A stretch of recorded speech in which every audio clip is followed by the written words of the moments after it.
back to the project. Fans are gearing up for another dose of their Twilight fix as Breaking Dawn Part 1's about to open. Andrew Ginsberg caught up with stars. The Twilight saga has turned out to be one of the most famous and profitable franchises in recent memory. The 4 books have sold over 116 million copies around the world, whilst the first 3 films have made nearly $2 billion and made household names of stars Robert Pattinson, Kristen Stewart and Taylor Lautner. The first part of the final instalment is about to hit cinemas and bring the tale of vampires, werewolves and a very famous love triangle to a close. Not before a marriage and a honeymoon in a pretty sweet place, though.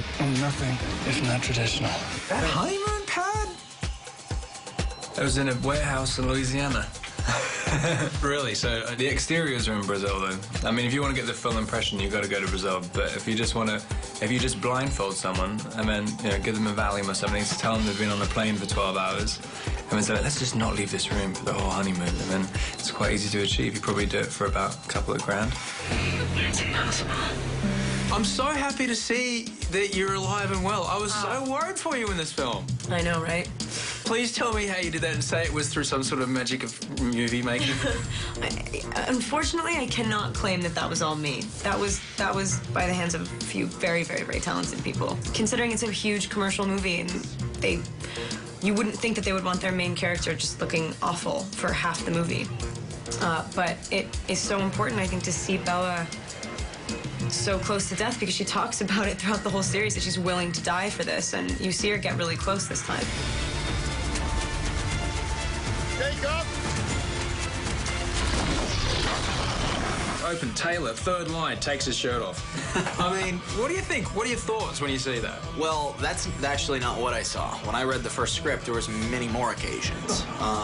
So, I mean, we just wanted to get that moment, which made sense, done with, over with, and, there's one, it's about 2 seconds, so don't blink, and then doesn't happen again, which is great. Last night was the best night of my existence. What are the challenges of shooting a PG-13 sex scene?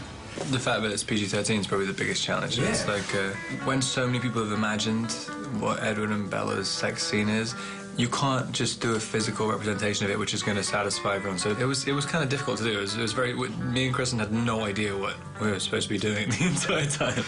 In the lead-up to the release of the film, the 3 actors were immortalised last week on the Hollywood Walk of Fame. You got your hands dirty there on Hollywood Boulevard. What's it feel like knowing that underemployed actors dressed as sort of half-assed X-Men characters will be charging $5 for a photo standing on your name? I mean, that visual is funny, but to be serious, it is a crazy, crazy honor. It really is. I never thought it would ever happen. I didn't even think of it. I didn't even think it was an option. So it was absolutely amazing. Breaking Dawn Part 1 is out November 17th. Catch more of Andrew's interviews on the Hot Hits Live from LA each Sunday from 2 p.m. on the Australia Network. Well, if you just joined us, you've missed the bit where Dave discovered